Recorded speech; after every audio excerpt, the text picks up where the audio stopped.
Yeah, he said, it's weird that Hasan always seems to be on the good side of everything. Suspicious.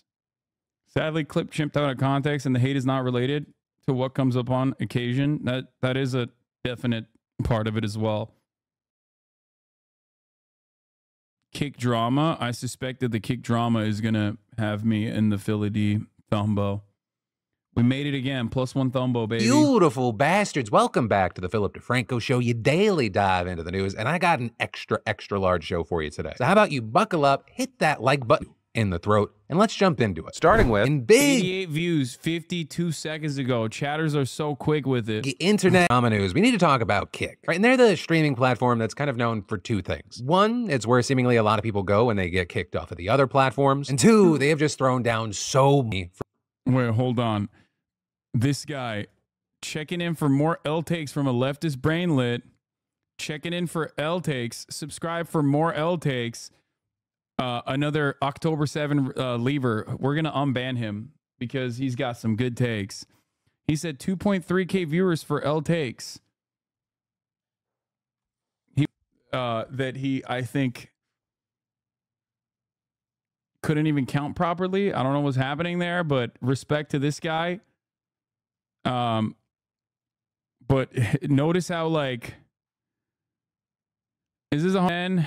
L take. Hasan did 9/11. Clown C. It seems like this dude. Is this the landlord lover stream when I'm tired to go to the casino and drink, make a fire and warm his bussy up? Oh, this is not even an October 7 lever. I think he's a kick lover, I think. But hey, welcome back, David R. Kelly.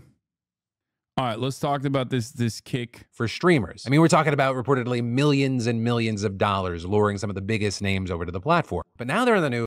Yeah, except Amaranth, as of today, I believe Amaranth today is done with Kick. Her contract expired and she's back. It was for a completely new reason. Because you had a former Kick employee by the name of Melissa posting a video with some serious accusations about the company's leadership and staff. With Melissa in the video talking about how hostile the culture at the company is as a whole. There was just a consistent disrespect to other people's opinions and beliefs.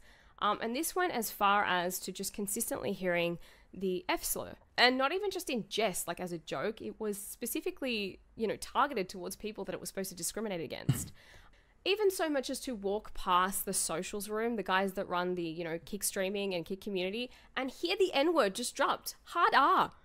And I'm like, what is this office? How? And they had the executive, like the upper management was in the room. But they're also claiming that staff members would do things like laughing as they deliberately misgendered trans streamers. So Melissa is saying that her decision to actually leave came down to two incidents that happened in her final weeks. One involved the case of a streamer with special needs whose contract was up for renewal. And when Melissa followed up with the streamer's point of contact at Kick to check how it was going, she said, when I asked about this streamer's contract renewal, he had a smirk on his face and goes, I decimated his rate. And this was apparently hilarious because everybody else in the room laughed. I said, well, what did you put it down to? And he proceeded to then brag about the fact that he got him on a below market cent rate for an English streamer. Then as far as the other incident that led to Melissa leaving, she said it was in relation to a meeting regarding a specific unnamed streamer. Just for context, this particular streamer had been publicly battling cancer recently. So they decided to utilize that in their strategy to get this person over.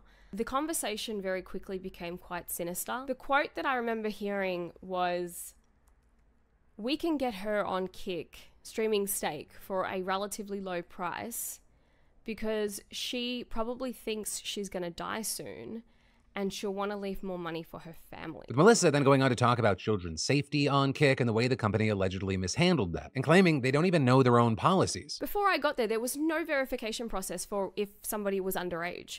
And it's so funny because by the time I left, me and compliance had put together a process, and because I was pushing it so hard, I'm like, we cannot allow anybody under 13 to stream. Now, nobody knew this, by the way, because I guess when you copy Twitch's TOS verbatim and then you just get some random guy in the office to change, the wording, none of the staff know the terms of service. So a lot of people were just like, nah, she can stream even if she's 6 years old because, you know, she'll have her dad near her or whatever. And it's like, no, that's actually not the case. She cannot be on the platform and she cannot hold her own account. Melissa also going on to allege how she was personally mistreated during her time at the company and afterwards, saying that it got to the point that she felt she had to post her resignation letter on X last week. The company's co-founder, Ed Craven, then even responded, with Ed apologizing for not getting to know her better and asking for some examples of the issues that she experienced, saying that his DM...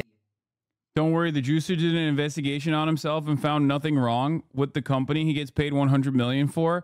I asked, and there was no communication to Kaide from Kick or Stake. XG defends Kick after former employees' allegations against the streaming platform. Later in the stream, XG revealed that he's part of the team at Kick, but that doesn't hold him back from pointing out negative things about the platform. Bro did the Israel defense, dude. Hey, we investigated ourselves and found no wrongdoing, okay? By the way, that wasn't even the fucking claim. It's not that the claim wasn't that like Kick reached out to Kaide. The claim was that behind closed doors, they were saying that because they were joking about the fact that because she has cancer and not long to live, that, you know, they could get her at a fucking cheaper rate. Among many other, obviously, many other accusations, allegations. I'm going to go out on a limb here and say that XQC might be a little bit biased, you know, considering that he literally got $100 million.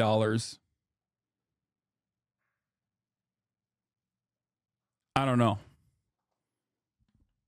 He might be just a tad bit biased here. A tad bit. It's bad faith, dude. I know. Yeah. I mean, this isn't like the first, nor will it be the last time I think he will defend Kick in like to the best of his ability, I guess. Like whether it be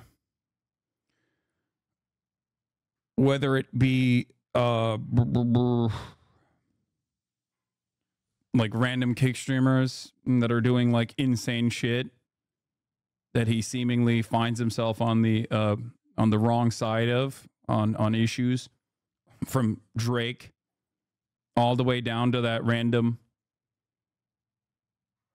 He called you reactionary for believing her without proof. His whole argument was no proof. I mean, that would be the proof?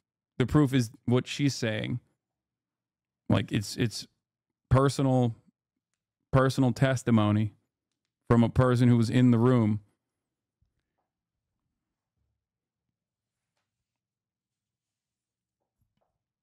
I met an XC fan IRL and I told him I like you and Wubby for streamers, and he told me he hates you but wouldn't hate me for watching you. It was the cringiest internet behavior I've ever seen IRL.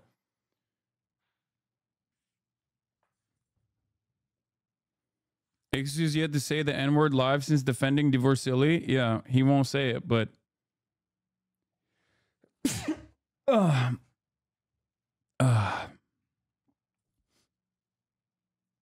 some shadows think witnesses go to the police station to testify and the police just say, where's the proof? And if there's nothing, they don't do any further investigation. Yeah. Bro, he has never liked you. This is coming from a former juicer. All he would do is talk shit about you. I know. Didn't you let that dude stay in your house for like months? Not months. That was a long time ago, though.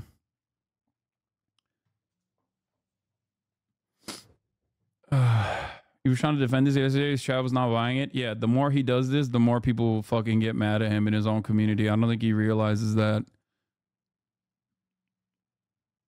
Damn, David R. Kelly, shut the fuck up after I unbanned him. The XG fan that hates you because he's a Gamba addict, Lamau. Well, I hope he's winning at least. I watch a lot of XQC. He never says he full on hates you, but he does disagree with a lot. Yeah, no, I don't think he'll say he hates me. He'll just make me the villain in his community for fucking 2+ years now. You know.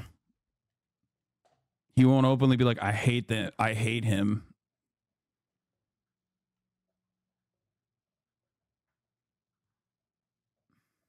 Fine. DMs are open and HR is always available to her. Which Melissa responded that he wasn't interested when her problems were actually happening, and he only cares now because he's in damage control mode. You know, following all this, we've seen some big reactions from some pretty big names in the streaming space. This including commentator and Hasan Piker saying, here's the thing, everybody. Ultimately, the same test exists for Kick as it does for every other streaming platform. Would people go there and voluntarily stream there for free? If the answer is no, then there is no long-term commitment to growing the platform. Doesn't mean that Twitch doesn't have its fair share of problems. Of course it does.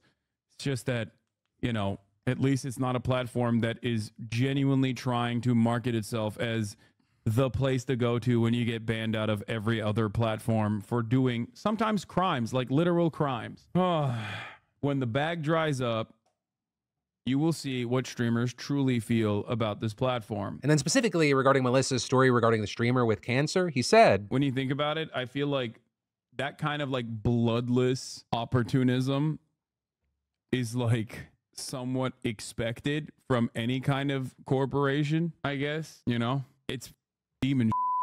Pretty gross. So notably, you also had other streamers on the other side of this, like XQC, who, I mean, it is a key thing, received what was reportedly a non-exclusive $100 million contract with Kick last year, with him defending the platform. Or him linking Melissa's story about the streamer with cancer to the Twitch streamer Kaide, with her having shared her experience with acute myeloid leukemia throughout last year. And XQC saying that Kick and Steak told him that there had been no talks with Kaide, saying, I asked, there was no communication done to Kaide from Kick or Steak. I even sent people to go investigate on the Kick part, because apparently it could have been Kick. I even asked to go investigate if anybody at Kick ever said anything to Kaide, and I didn't get anything. So notably there for now, as of filming, we haven't seen any response from Kaide, but we have from the special needs streamer Melissa mentioned, with that seemingly being Jake Future 27, who said Kick never lowered his deal. And Melissa then responding, I'm sorry for having you involved in this. I did, however, relay a conversation that was definitely had. I'm unsure if my video changed their mind or not, but I'm just glad you've gotten to keep your contract. And we saw Kick's leadership also honing in on the fact that Melissa really didn't provide any hard evidence to back up her claims. If evidence is ever presented,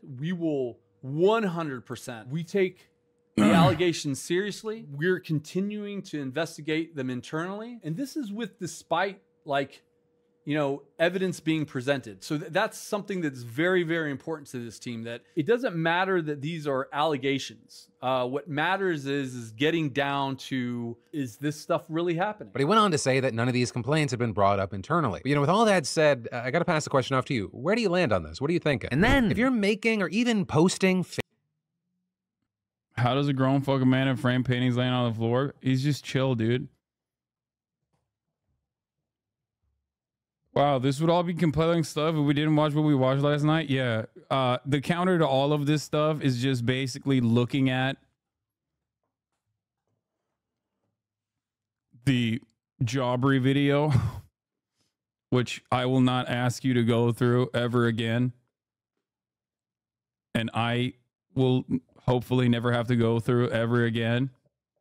Odd how often is one-sided with your haters. For the most part, most of our chat doesn't go and do the hate watching to the extent they do. You don't take low blows at them or make up lies. You're in good faith when you talk about them. It's the truth. You don't make lies about your haters. You take the high road. Yet in their eyes, you're always a bad guy. It's so frustrating.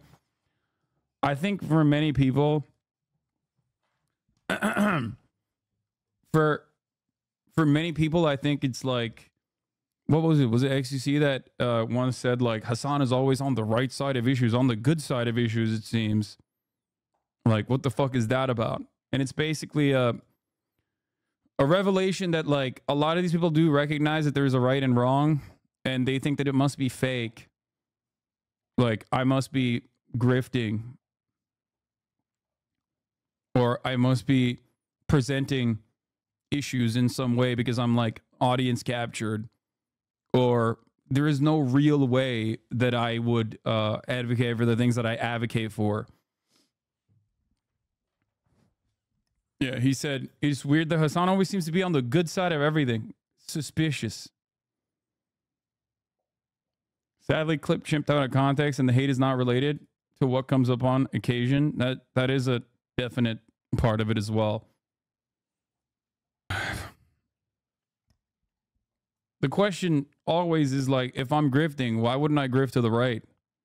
Seemingly, what all of these people historically that have accused me of grifting have had their own personal right-wing shift in that process.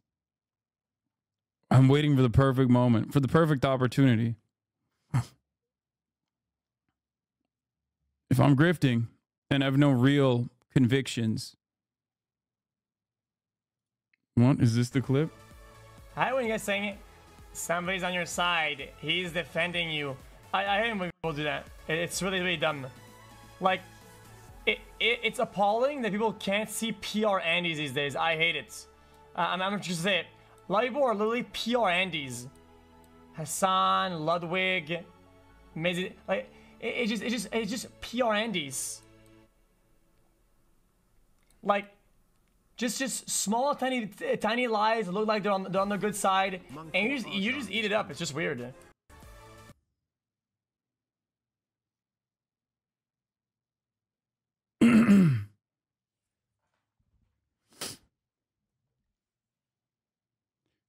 He's just saying that people are doing it for PR. Yeah.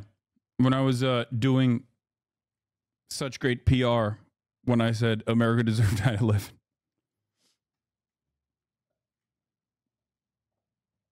It's a massive PR move for me.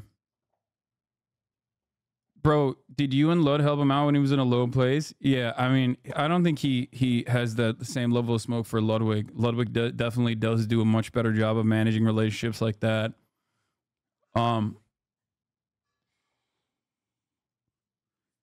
I think for me, a lot of people basically say, oh, there must be a secondary reason why this person says the things that they say, why this person advocates for the things that they advocate for. It can't be their own genuine convictions, their firmly held convictions. It can't be their worldview. It's just a demonstration of their own personal, like, internal monologue and what they operate on.